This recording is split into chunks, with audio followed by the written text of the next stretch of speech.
Já imaginou um porquinho fofo e tido em uma das produções mais caóticas, caras e traumatizantes da história de Hollywood? Pois é exatamente isso que a gente vai desvendar hoje. Se você é fã de cinema e adora uma história de bastidores de virar o estômago e tanto rir e se impressionar, aperta o play porque esse vídeo é pra você. E olha, você sabe como o Baby se meteu em confusão quando foi para a cidade grande, né? Então, para a gente não se perder nesse perrengue todo, eu preciso da sua ajuda.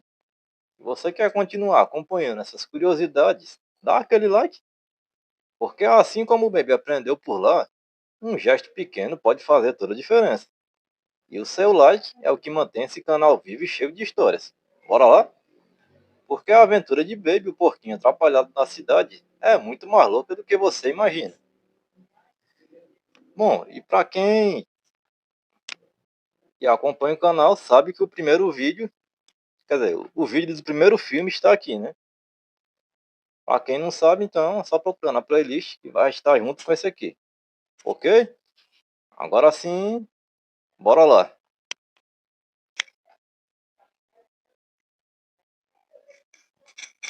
Quando você pensa em Baby, provavelmente vem à mente aquela imagem de um porquinho fofo pastando pacificamente na fazenda. Agora, quando você pensa em Mad Max, vem aquela visão de estradas devastadas, perseguições insanas e um mundo pós-apocalíptico. Pois bem, George Miller dirigiu os dois. E ele não dirigiu só qualquer Mad Max. Foi o criador original da franquia. O cara que transformou Mel Gibson em ícone de sobrevivência violenta. Depois do sucesso estrondoso do primeiro Baby, que ele produziu, mas não dirigiu, Miller resolveu que era hora de pegar as rédeas da sequência. E o que ele fez? Pegou toda aquela doçura do primeiro filme e jogou num liquidificador com um filme no ar, suspense Hitchcockiano e uma piada de crítica social feroz. O resultado foi um filme onde o porquinho é separado da dona, quase afogado em um canal, perseguido por cães que parecem saídos de um filme de terror e ainda tem que enfrentar um sistema opressivo na cidade grande. A comparação que os críticos faziam na época era certeira.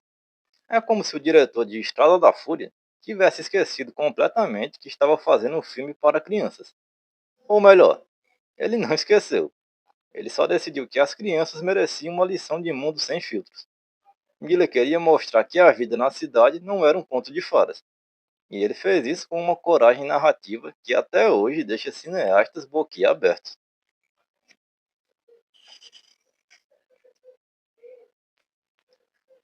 Se a trama do filme já é um turbilhão de emoções, os bastidores foram um verdadeiro campo de batalha.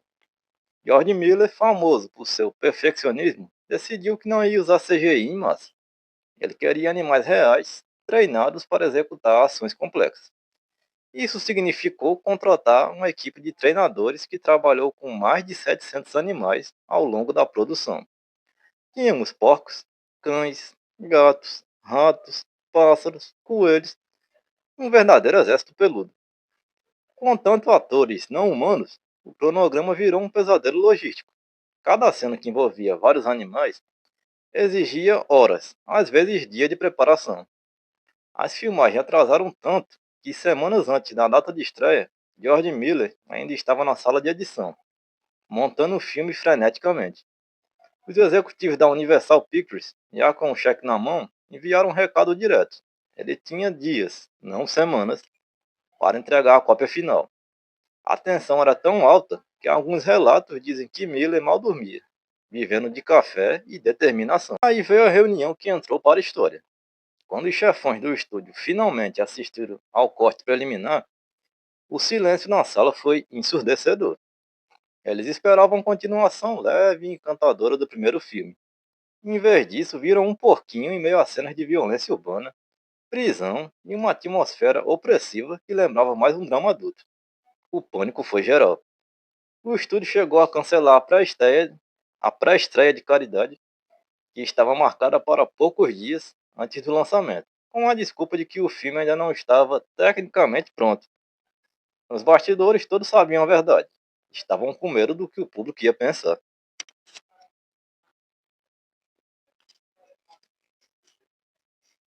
Vamos falar de números, porque eles contam uma história brutal. Baby o Porquinho na Cidade custou 90 milhões de dólares, um orçamento gigantesco para a época, especialmente para um filme protagonizado por animais. Só que, quando chegou aos cinemas americanos, arrecadou apenas 18 milhões e 300 em território nacional. Para se ter uma ideia, o primeiro Baby havia custado cerca de 30 milhões de dólares e faturado mais de 250 milhões no mundo todo. A sequência foi um nocaute financeiro, mas o estrago não parou aí. Esse fracasso foi tão estrondoso que serviu de bode expiatório para uma limpeza na cúpula da Universal. O presidente da época, Casey Silver, foi demitido logo depois, e muitos executivos apontaram esse filme, junto com outro fracasso do mesmo ano, Encontro Marcado com Robert De Niro, como os principais responsáveis pela queda. Imagina a cena: um estúdio inteiro apostando suas fichas num porquinho e quando ele não corresponde, cabeças rolam. Hollywood nunca mais olhou para filmes com animais falantes do mesmo jeito. O que pouca gente sabe é que o estúdio tentou lançar o filme com uma campanha de marketing que escondia o tom sombrio. Os trailers mostravam um porquinho fofo e algumas cenas alegres, mas omitiam completamente o clima de suspense e desespero. O público que entrou no cinema esperando a mesma leveza do primeiro filme saiu em choque, e o boca a boca negativo foi instantâneo, e as salas foram esvaziando cada vez mais.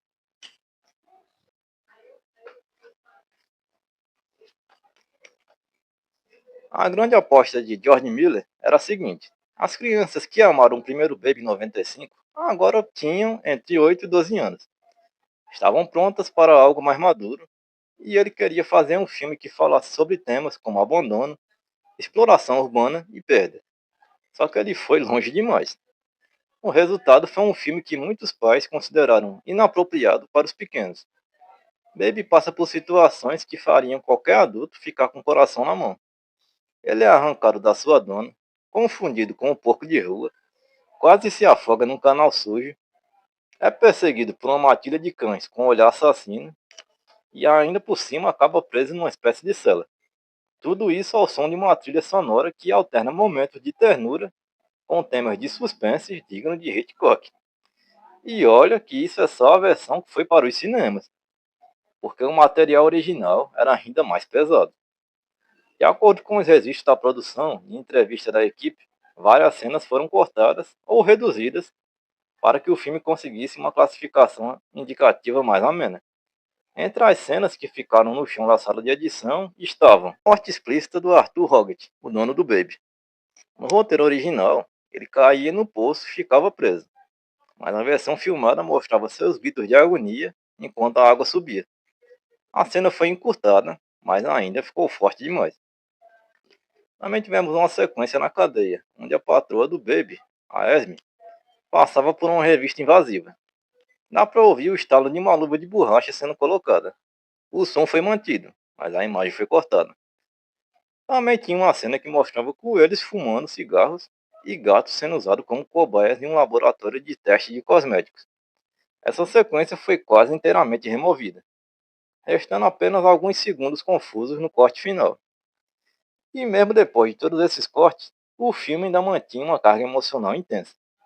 Muitos críticos da época disseram que Baby na Cidade era o filme infantil mais adulto já feito. O que Miller não contava é que os pais não estavam prontos para explicar aos filhos pequenos o que era um canil assassino ou uma revista íntima de cadeia.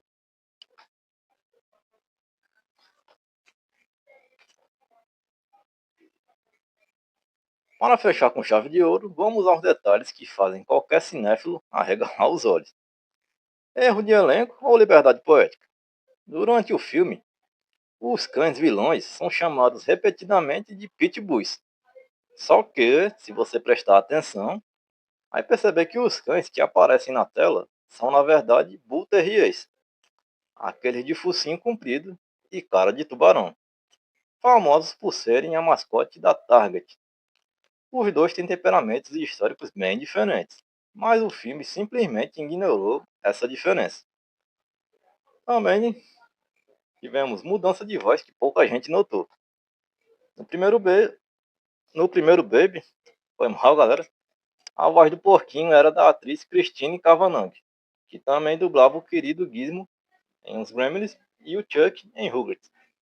Para a sequência, Christine estava indisponível, e o estúdio escalou Elizabeth Daily, uma dubladora lendária que, curiosamente, também fazia parte do universo Rugrats. Ela era a voz de Tommy Pickles, o bebê de roupa azul. Ou seja, no espaço de 2 anos, a mesma atriz deixou de ser um bebê corajoso para virar um porquinho corajoso. A transição foi tão bem feita que poucos fãs notaram a troca. Surpresa por trás das câmeras. Todos os porquinhos usados nas filmagens eram fêmeas. A equipe de produção optou por usar fêmeas, porque são mais dóceis e fáceis de treinar. E também para evitar mostrar a genitália masculina nas cenas. Então, Baby, o personagem é macho, mas os atores animais que o interpretaram eram todas meninas. Clássico, clássico cult em ascensão. Se na época o filme foi um fracasso de bilheteria e alvo de críticas confusas, hoje ele vive uma segunda vida gloriosa. Cineastas como Guillermo del Toro e Edgar Wright já declararam publicamente sua admiração por essa sequência, chamando-o de obra-prima injustiçada.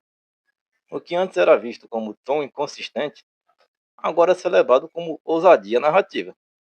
A fotografia, os cenários práticos, a mistura de gêneros e a coragem de subverter as expectativas do público fizeram com que Baby na Cidade entrasse para a lista dos filmes mais cultuados dos anos de 1990. O Legado Silencioso. Por fim, vale lembrar que o fracasso desse filme mudou os rumos da Universal. Depois dele, o estúdio passou a evitar qualquer projeto com animais falantes que fugisse da fórmula segura de comédia leve. Levou mais de uma década para que filmes como O Cavaleiro dos Mares ou Dolittle tentassem resgatar o gênero. E, curiosamente, muitos deles repetiram os mesmos erros de orçamento inflado em tom estável. Baby o Porquinho na Cidade não é só um filme, é um documento histórico de quando um estúdio deu carta branca para um visionário.